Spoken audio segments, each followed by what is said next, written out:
तो ये बॉडी होगी और ये रोटेट हो रही है 20 रेडियन पर सेकेंड से। टॉर्क लगाया, टॉर्क कैसे लगाएंगे, जो उसकी वेलोसिटी होगी उसे अपोज करने वाला टॉर्क लगाएगा, उसका 2 रेडियन पर सेकेंड स्क्वायर इतने रेट से डिसलेरेशन होगा। तो ये वेलोसिटी कम होती जाएगी और बाद में जीरो बनेगी। डायरेक्शन में से मोशन में आ रहा है और हमने इस डायरेक्शन में टॉर्क लगाया, तो इस डायरेक्शन में टॉर्क लगाने के बाद ये इसकी जो वेलोसिटी है कम होती जाएगी, जीरो बनेगी। जीरो बनने के बाद कंटिन्यूस टॉर्क लगाना है, मतलब अब ये फिर इस डायरेक्शन में क्या होगी, उल्टी घूमने लगेगी और उसकी वेलोसिटी बढ़ने लगेगी।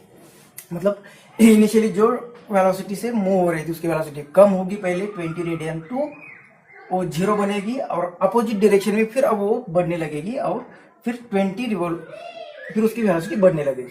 अब हमें दिया है कि इनिशियल काइनेटिक एनर्जी जितनी होगी उतनी फाइनल काइनेटिक एनर्जी बाद में उतनी काइनेटिक एनर्जी बनने के लिए कितना टाइम लगेगा, मतलब काइनेटिक एनर्जी इनिशियल जितनी थी वो ये बाद में फाइनल काइनेटिक एनर्जी चाहिए। रोटेशनल मोशन में 1/2 I ओमेगा स्क्वायर, तो ये initial is equal to 1/2 I2 omega 2 square. अब बॉडी एक है मतलब I सेम होगा, बॉडी एक मतलब I सेम, 1/2 सेम, दोनों का स्क्वायर रूट ले लिया। तो मतलब क्या करना है, हमें पहले जितनी वेलोसिटी थी बाद में भी उतनी वेलोसिटी लानी है। तो यहाँ पे 20 टू 0 और फिर 0 टू अपोजिट डायरेक्शन में 20, तो उसके लिए कितना टाइम लग रहा है। तो पहले तो ये फाइंड करते हैं 20 टू 0 के लिए कितना टाइम लग रहा है। ये 0 बन final velocity is equal to ये इनिशियल प्लस अल्फा टी।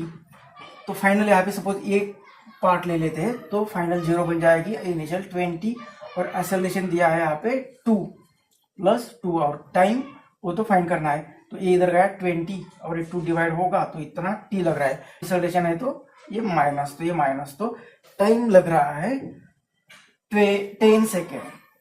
तो 81 लेते हैं डिसलेरेशन के लिए 10 सेकेंड लगेगा और एक्सेलरेशन के लिए फिर से वही वेलोसिटी लाने के लिए लेकिन अपोजिट डायरेक्शन में 10 सेकेंड, मतलब टोटल टाइम लगेगा यहाँ पे 20 सेकेंड।